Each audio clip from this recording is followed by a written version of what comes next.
My parents will be living with us now, so it would be ideal for you to relocate into a less expensive place as an outsider. That was how my marriage ended. My husband used me just while I imagined happiness. I was completely astonished that my in-laws had also betrayed me.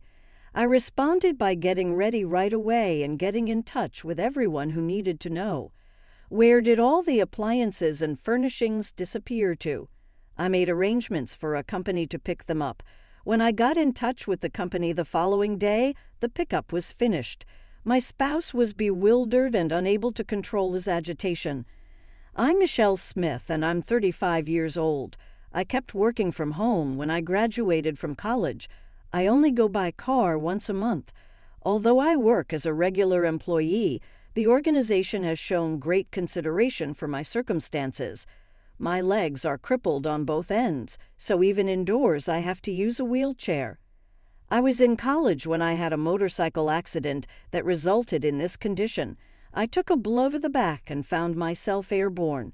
I still recall the feeling that everything seemed to be moving oddly slowly at the moment.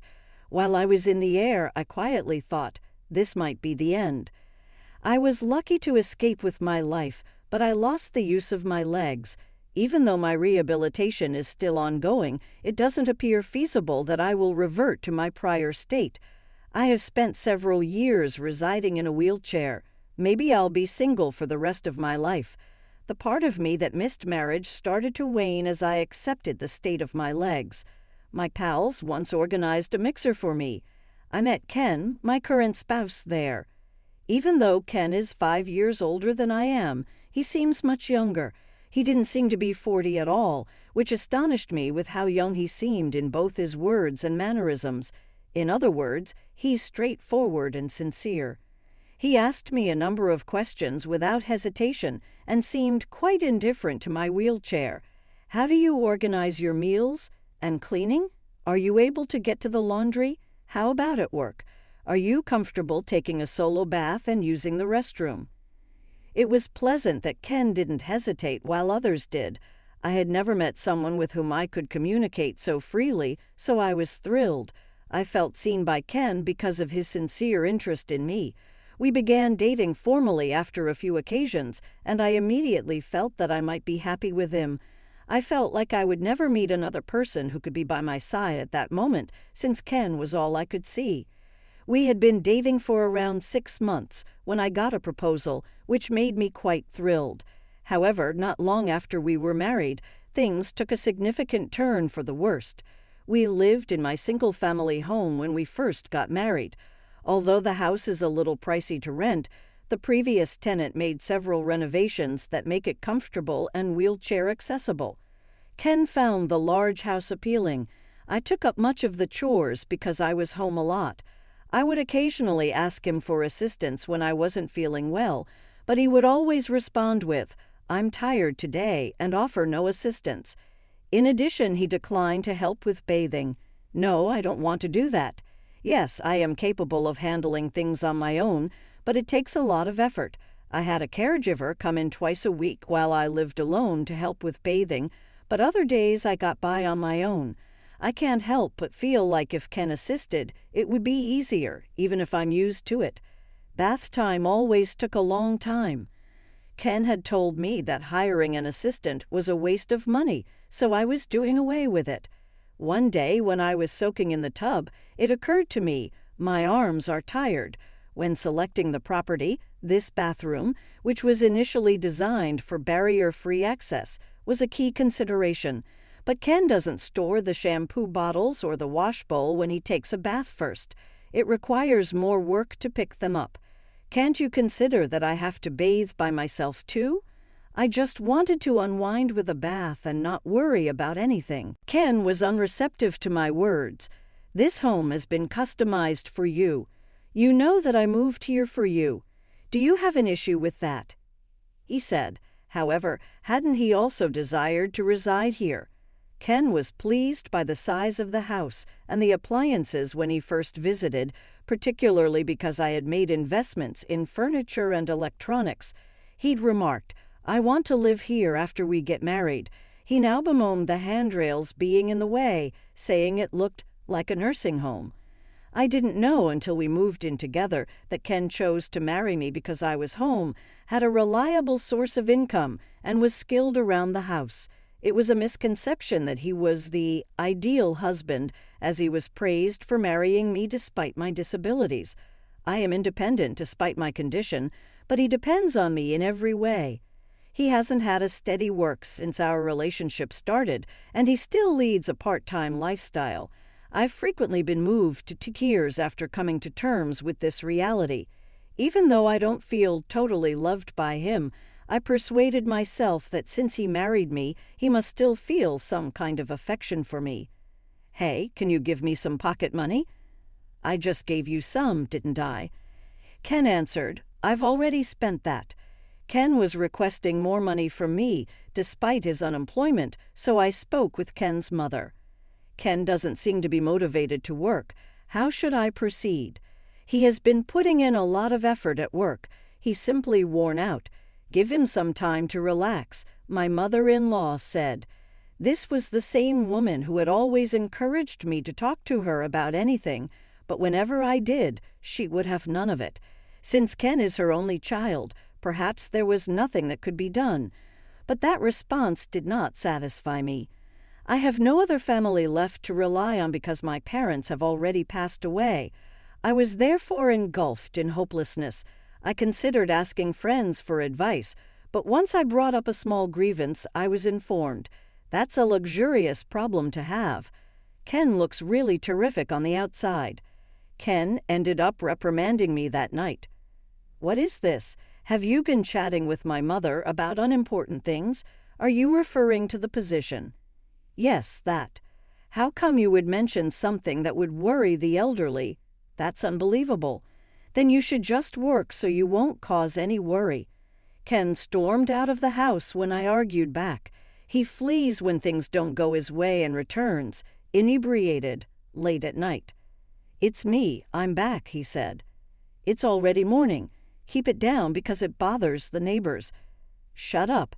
Don't talk back to me. When he's drunk, he becomes uncontrollable. In times like this, all I can do is stay silent and endure. I might have reached my limit, I started to think, but becoming lonely again is hard. I wondered whether I should continue to endure or live alone for the rest of my life. When divorce started to seem like a realistic option, Ken suddenly made a suggestion. How about we live together with my parents? What? You mean move back to your parents' place? No, my parents will come here. Ken spoke as if living together was the natural course of action, and he had decided they would move into our house without consulting me. Indeed, my in-laws are getting older, and I understand the desire to be near them, but both are still healthy and they have their own home, so it's unclear why they need to move here. Is it really necessary for them to live here? The house will be too small for 4 people, and I work from home, so it will cause problems. You always only think about yourself. I didn't realize you were such a cold person. I'm just saying it doesn't make sense for them to possibly move here when there's a perfectly good house already available. This place is bigger, has the latest facilities, and is convenient, right? Plus, it's barrier-free. If my in-laws come here, I'll need to be considerate while working. Ken is hardly ever home, so it's not a problem for him. But my in-laws, being pensioners, will likely spend a lot of time at home. Additionally, it takes longer for me to do tasks like using the toilet or bathing compared to others, so living with restraints would be a significant mental and physical burden. Please give me some time to think. There's no time to wait. Hurry up, Ken said. He claimed he couldn't wait, but without actually waiting, he brought his parents over for the weekend. It seemed that discussions about living together had been progressing in this household for some time. Hey, I've been thinking, what about you moving into a facility? Excuse me. I was shocked and couldn't believe what I heard. A facility, as in for me to move into. Yeah, I think it's a good idea. It must be hard doing various things by yourself, right? In a facility, they'll take care of everything for you. Apparently, he wasn't just thinking about living together, but also about kicking me out of the house. I'll come to check on you sometimes. I saw the reality clearly. If I don't confront this now, when will I? Honestly, what do you think of me? You're my wife, right? You're saying you'd send your wife to a facility. Hold on. When did I ever say I loved you? I felt my face getting hot. This man was just using me all along. I should have realized that long ago. The moment I realized it was time to put an end to everything, Ken uttered something unbelievable. Since this house will be lived in by my parents and me, you, an outsider, will be moving into a cheaper facility. What do you mean? When I looked to my in-laws for some form of rescue, they wore sarcastic smiles. Why are you laughing? Well, it's just funny. Sorry about that. They might have had their eyes on my house even before we got married. Clearly, the situation was moving rapidly, and I felt a strong need to get them out of the house. Please leave. What did you say? Please leave right now. Hey, why are you speaking to my parents like that? It seemed like I was seeing Ken's true colors. He was shouting at me with a face full of anger. If he cares so much about his parents, he should earn and build a house for them. Why try to take mine? Anger was boiling over in my head. Ken, calm down. She is just shocked by the sudden news. We just came for a preliminary look today. Yes, it's natural to check the house before moving in. It has become more livable than before with more appliances. They came with the serious intention of taking my house. I tried to take a deep breath to calm down. As I inhaled oxygen, suddenly a suspicion crossed my mind. How do they plan to make a living after I leave? My in-laws live on their pension, and Ken is employed on a non-regular basis. Currently, I pay for all the rent and daily expenses of this house. Who will pay the $2,000 living expenses? Do my in-laws think Ken earns enough for the rent and living expenses? Regardless of my concerns, my in-laws left the house contentedly. Ken also left with them. I'll be staying at my parents' house tonight. Wait, I want to talk. There's nothing to talk about. I, as the head of the household, have made my decision. My opinion won't change. I was left behind, stunned and bewildered, but I couldn't just sit still. Thinking I had to come up with a plan, I contacted an acquaintance who is a real estate agent. That night, Ken stayed at his parents' house and did not return. They were probably celebrating together. I quickly sorted my belongings into what I needed and what I didn't. When Ken returned home the next day and saw the organized luggage, he laughed. Oh, you've started sorting out your belongings already. Have you found a facility? Yes, that's right. My immediate response seemed to take Ken by surprise. Then I handed Ken a signed divorce form. Here, sign this. I've already signed it, so just fill in your part quickly. Divorce papers. Why are we getting divorced? Since you're trying to kick me out of the house, there's no point in continuing this marriage, is there? Ken looked utterly taken aback. Apparently, he hadn't anticipated a divorce proposal from me. No, you can't manage without me, can you? Huh? I can't understand that reasoning. Who else is going to marry you? Considering I'm your only option, if you divorce me, you'll likely be single for life. I can live on my own, but you wanted to get married, didn't you? Seeing Ken's perturbation, it became clear just how self-centered he was. He approached me, thinking of me as a lonely, single woman with a disability, someone vulnerable. I am independent, financially stable, and do not struggle with my lifestyle. Moreover, I can manage household tasks well since I spend a lot of time at home. For him, I was the ideal partner who could enable him to live freely without working. Without working, he would still have money coming in, praised by others for marrying me. He felt secure, thinking I had no other options and wouldn't leave him. But being presented with the divorce papers immediately must have surprised him. Why? If we get divorced, you might end up single for the rest of your life. Actually, I feel much better about being single than continuing to live a married life with you. Do you really intend to spend the end of your life alone, in solitude? He asked me, almost sneering. Whether I feel lonely or not is not for you to decide. That's not something someone else should comment on. When I, who had been submissive, retaliated with a strong tone, he was clearly shaken. Ken's unease was evident, as if a pigeon had been hit by a pea shooter, caught off guard by the sudden change. I hadn't realized until now how feeble he was. Why had I been so considerate and obedient to him? It was hard for me to understand myself. The moment I decided on divorce, it felt like a heavy burden was lifted from my heart, as if I had gained a new freedom. Perhaps I had always been trapped by the concept of marriage, only able to see myself within its confines. And I realized that, for the first time then, anyway, there's no need to rush out of this house so suddenly. I said, "You should go to a facility because I didn't think you'd act so quickly."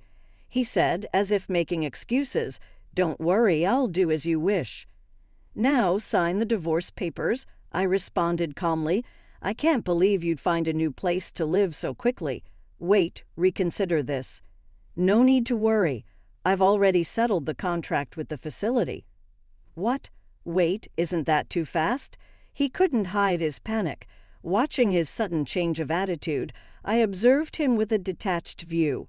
Sometimes he scoffed, at times he was frantic, behaving erratically. As I gradually regained my composure, his presence began to feel increasingly bothersome. "I've already arranged things with the facility. They're aware of my situation, so there's no need to worry." "Hey, when did you make such preparations?" "I had my suspicions, but have you planned this ahead?" "Yes, actually, even before I met you. In truth, I had my eye on a specific facility in anticipation of my old age. It looked like a condo complex. When I was injured, feeling uncertain about the future, I devoured investment books while hospitalized. As a result, I decided to start investing in stocks and real estate. I used my income and inheritance from my parents to diversify my investments. The facility I had been eyeing was actually already purchased by me and had been operated as a rental property for a long time, generating rental income. I had never mentioned any of this to Ken. It was my secret source of wealth. "We don't need a divorce." "I get it. You can stay here. Let's live together with my parents." "You really don't understand anything." As if I would ever agree to live together. He seemed completely oblivious. Even in the situation of offering a divorce, he still thought I had no other options but him. "Unfortunately, I can't change what I've already decided." "What are you talking about?" "Always pushing your own agenda. If you're going to say that, then do as you please. Don't blame me when you regret it later." "Don't worry, I won't regret anything. Now hurry up and sign." Ken fell silent for a moment, seemingly deep in thought. As time passed, I busied myself with packing. Then I could hear Ken talking on the phone from a distance. Judging by his tone, he was likely consulting with his parents. The fact that he couldn't make his own decisions without relying on his parents filled me with contempt. Eventually, Ken returned to the room and suddenly approached me. "Fine, we'll divorce, but once you sign, leave this house immediately." He signed the divorce papers reluctantly.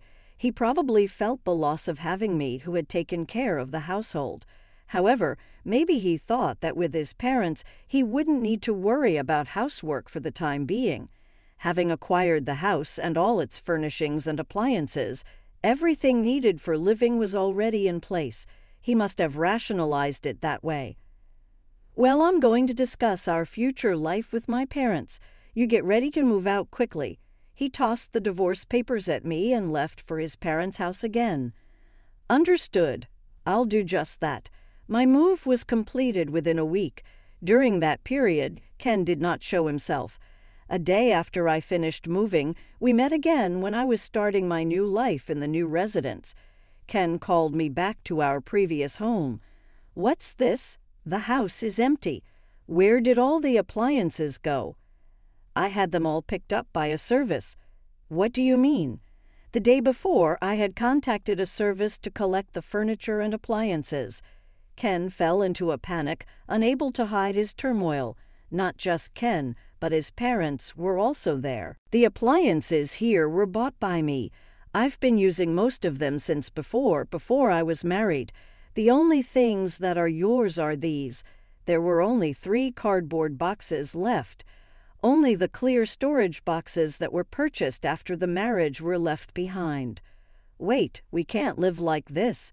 Even though we're divorced, there needs to be a division of assets. That's right. We can't live like this. What are you talking about? It's impossible to live here now anyway. What do you mean? The rent for this place is $2,000. Ken and his parents were at a loss for words. Aside from his parents, I had clearly explained this to Ken when we got married. This house, it's not owned by you. That's right. I don't own it. This place was rented through a real estate agency run by an acquaintance who gave me a slight discount on the rent. I had informed him that if I were to leave, the rent would naturally increase. Being a barrier-free property, there were several inquiries from people in similar situations as mine.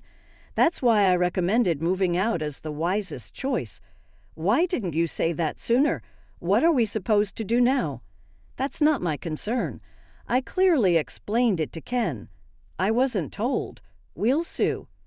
Their reaction was as expected. From the outside, it might look as if I suddenly demanded a divorce, relinquished the dwelling, and took away the furniture and appliances. However, I was confident in my position. You're free to sue, but do you have the funds for that? Ken's expression darkened. It was clear this man didn't have the financial means to hire a lawyer. Even if he somehow managed to hire one, I had a decisive advantage. In front of Ken and his in-laws, I presented several photographs. What are these from? The photos captured Ken indulging in gambling and nightlife. All of these were funded by me. I am prepared to fight with these, Ken. What is all this about? Everything was supposed to go smoothly. His parents were panicking abnormally. Then Ken suddenly started to prostrate himself in apology. I'm sorry. Please cancel the divorce and let's start over. I can't do it without you. You're the one who drove me out. The divorce is already final. You're the one who said you didn't love me, so all I'm doing is leaving. Then his in-laws also started prostrating themselves beside Ken. We have nowhere to live now. This situation was completely unexpected. What do you mean?